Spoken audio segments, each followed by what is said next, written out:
Hello Internet, Athlon22 here, and today I'm bringing you a different kind of video. I'm going to be reviewing and giving my opinion on the two games, War of the Roses and Chivalry Medieval Warfare. Now before we get started, I just want to say this is merely my opinion on the two and may differ from your opinion, which is fine. We all have our own opinions. So let's go ahead and get started.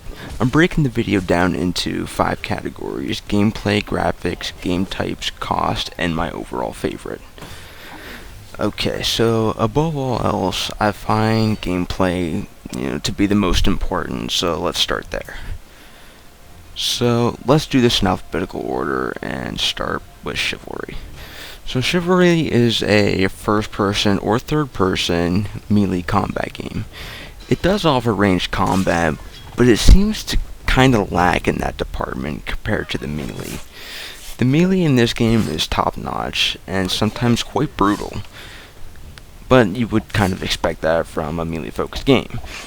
When you swing your weapon, it really feels like there's some weight behind it, and each weapon is noticeably different. My personal favorite is the polearms. There's nothing better than take a swing at someone unexpected and having their head come flying off. But it isn't without its downfalls. The game is very fast-paced, almost a little too fast. Battles come and go in seconds, which if you're looking for realism, isn't quite accurate. But if you're looking for a quick jump-in, jump-out type game, you'll be fine. War of the Roses is a third-person only medieval game, which seems to do archery a little better than melee. I haven't done much archery, as I'm more of a up-in-your-face melee person. But from what I have tried, the archery system in War of the Roses is a lot more in-depth and offers more options. The melee, however, while still good, at times feels a little floaty. Your weapons don't really seem like they have much, if any, weight behind them, which makes you wonder if you're making any real impact at all. This game, while not as gory as Chivalry, does offer its own form of brutality, though, which it should for a medieval game. The game offers some fantastic finishers. After beating your opponent, you will often find them laying on the ground in pain, just waiting for you to come over and finish them off. When you initiate a finisher, the defeated person switches to a first-person view to watch their death from a realistic angle, and an enjoyable angle at that. There's also mounted combat as well, but in my opinion, it kinda seems out of place in some maps, and I didn't like it all that well. The game also offers superior customization, from the type of armor to the type of steel used in your weapons, and much more. You can really set yourself apart from the other players. Now for graphics. Chivalry looks beautiful. There's really not a whole lot more to be said than that. The game looks great, from villages to raining mountains to castle throne rooms. Everything just looks amazingly detailed.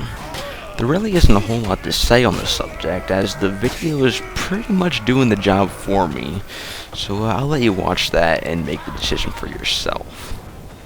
War of the Roses, while not as good in the graphics department, is by no means bad. The game offers fantastic wide-open battlefields all the way down to close-quarter town fights. Again, I'll let the video help you decide which you find better. And now game types. Both games offer your standard team deathmatch style game type, but who wants that in this type of game?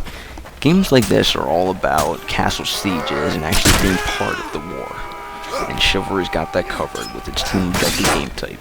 This is my personal favorite in this game, as it makes it feel like a real battle. One minute you're attacking an outer village, killing peasants and burning their houses, the next you're pounding on the door of the castle, trying to kill the king. It's amazingly fun, and I love every bit of it. War of the Roses offers its version of that, called Conquest, but it doesn't really do it for me. If you play Battlefield, you know what it is. Basically, you take control points on the map and hold them while pushing the other team back. Sort of a tug-of-war type thing, only with swords. While it's still amazingly fun, it doesn't make me feel like I'm part of a real battle. Now for the cost.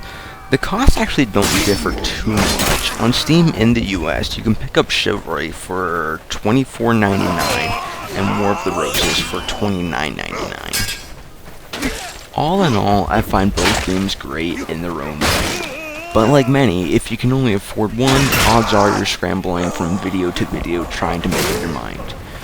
Which for a while, I did too, till I had the money for both. Neither game is going to offer a fully realistic experience, but if that's what you're looking for, then War of the Roses is probably the better choice. My personal favorite though is Chivalry, and that's mainly because of the team objective siege style game type. As I stated, it makes you feel like you're part of the war, which if you're looking into this type of game, that's probably what you're looking for.